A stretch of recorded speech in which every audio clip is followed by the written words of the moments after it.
সুন্দর পরীক্ষা এবং ভালো রেজাল্টের জন্য পরীক্ষা দেবো। আমাদের দাবি একটাই, পরীক্ষা যেন 2 থেকে 3 মাস পিছানো হয়। আমরা অটোবাস চাচ্ছি না, আমরা কোনো শর্ট সিলেবাস চাচ্ছি না। আমাদের পরীক্ষার ডেট পিছানোর জন্য, যেহেতু পরীক্ষা খুব নিকটে আমাদের এসে পড়েছে 26 তারিখ, কিন্তু যেহেতু আমরা পর্যাপ্ত সময় পাই নাই পরীক্ষার জন্য এবং প্রিপারেশনের জন্য, আমাদের ওই মস্তিষ্কে এখনো আসি নাই যে আমরা একটা সুন্দর পরীক্ষা এবং ভালো রেজাল্টের জন্য পরীক্ষা দেবো। তো আমাদের প্রধান দাবি এটাই ছিল যাতে আমাদের পরীক্ষার ডেটটা পিছায় আমাদেরকে সময় দেয়, কারণ এই পরীক্ষার উপর ভিত্তি করে কিন্তু আমাদের পরবর্তী জীবন পর্যবেক্ষণ বা পরিলক্ষণ করার জন্য কিন্তু এটাই প্রধান জিনিস। আমরা এসএসসি ব্যাচ 2025 সালের স্টুডেন্ট।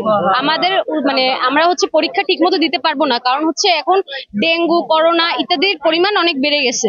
তো আমরা বরিশাল শিক্ষা বোর্ডের কাছে এসেছি এবং আমরা স্মারকলিপি জমা দিয়েছি। এখন আমাদের এটা জানানো হবে যে কবে স্থগিত করা হবে। আমাদের দাবি একটাই, যে আমাদের পরীক্ষা যেন 2 থেকে 3 মাস পিছানো হয়। আমরা অটোবাস চাচ্ছি না, আমরা কোনো শর্ট সিলেবাস চাচ্ছি না, বা আমরা কোনো 50 মার্কের পরীক্ষা চাচ্ছি না। আমরা চাচ্ছি শুধু আমাদের 2 মাস পিছানো হোক এবং আমাদের সকল স্বাস্থ্যবিধি মেনে আমাদেরকে যেন এই ছাড়টা দেওয়া হোক। এখন যে কোনো ব্র্যান্ডের পুরাতন এসি বদলে নতুন ওয়ালটন এসিতে উপভোগ করুন 25% ছাড়।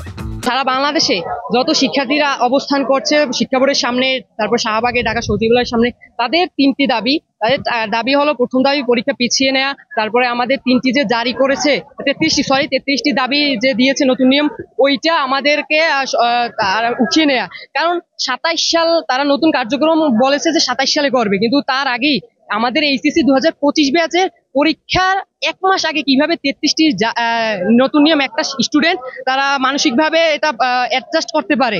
তারপরে সেকেন্ড হলো আমাদের 2 মাস তো পিছাবে, তারপর নতুন নিয়ম, তারপর আমাদের গ্রেস মার্ক দেয়া শিক্ষার্থীদের। এর আগে আমাদের গ্রেস মার্ক দেওয়া হতো 1 মার্কের জন্য, বা এমসিকিউ, মূলত সিকিউ আর এমসিকিউ মিলিয়ে পাস দেয়া। এটা আমাদের 3টি দাবি। আমার আশ্বস্ত করার যে আমাকে স্মারকলিপি দিবে, এই স্মারকলিপি আমি মন্ত্রণালয়ে পাঠাবো। এখানে আমার নিজস্ব বোর্ডের কিছু করার নাই, কেন আমাদের অভিভাবক হলো আমাদের আন্তঃবোর্ড আছে, ঢাকা আন্তঃবোর্ডের চেয়ারম্যান হলো ঢাকা বোর্ডের চেয়ারম্যান। আমরা তার কাছে পাঠাই, সে ওইগুলো আবার মন্ত্রণালয়ে পাঠায়। তাই মন্ত্রণালয় আমরা পাঠাই দেবো ওদের স্মারকলিপিটা, যা সিদ্ধান্ত নেন মন্ত্রণালয় সিদ্ধান্ত গ্রহণ করবে। এটা তো 11টা শিক্ষা বোর্ড আছে, 11টা শিক্ষা বোর্ডের অধীনে তারা যে সিদ্ধান্ত হবে, ওই 11টা শিক্ষা বোর্ডের জন্য একই সিদ্ধান্ত হবে। বরিশাল শিক্ষা বোর্ডের জন্য কোনো আলাদা সিদ্ধান্ত আসবে না। সুতরাং ওরা যে স্মারকলিপিটা দিল, আমি এটা যথাযথ কর্তৃপক্ষের কাছে আমি প্রেরণ করে দেব।